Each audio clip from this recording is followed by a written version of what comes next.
Today I'd like to dive into a troubling and very pressing issue.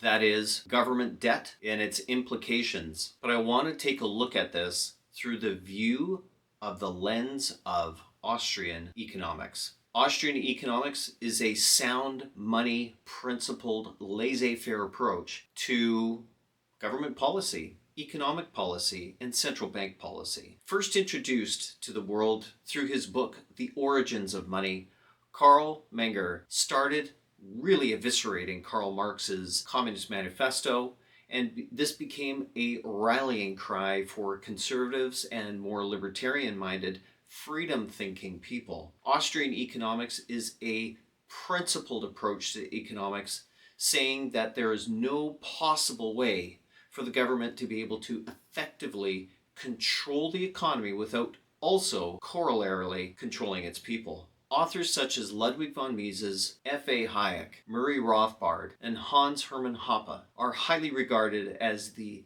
centrality of the Austrian economic thought. Many of these writers' prolific works are available even from something as small as a pamphlet all the way up to an economic dissertation. And they're all available at the Mises Institute, which we'll leave a link for in the description. So let's dig into Canada's deficit, shall we?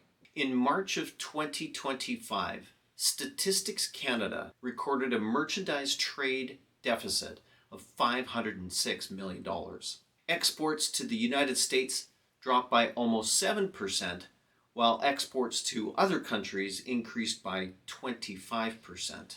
This shift reflects the fragility of our trade relationships and the broader economic challenges we face. Austrian economics, if you will remember, focuses and prioritizes limited government intervention, the warnings of excessive debt, and the principles of sound money as a basis for a strong economy. From this perspective, persistent trade deficits and mounting government debts point to a deeper structural issue in the economy. When governments accumulate debt, they resort to inflationary measures to manage it.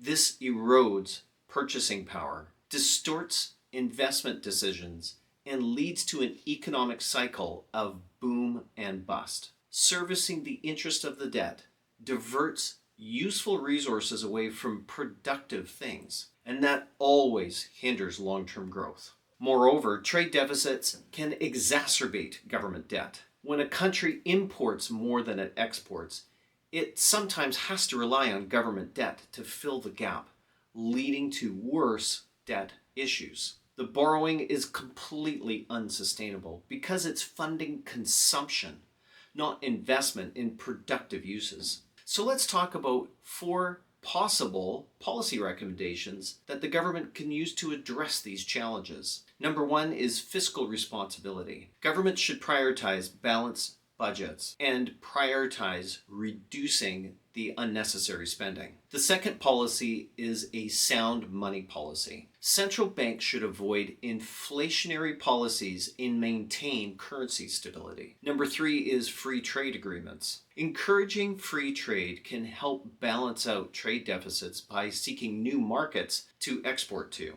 And number 4 is structural reforms. Implementing policies that can encourage productivity and competitiveness can reduce the reliance on debt-fueled consumption.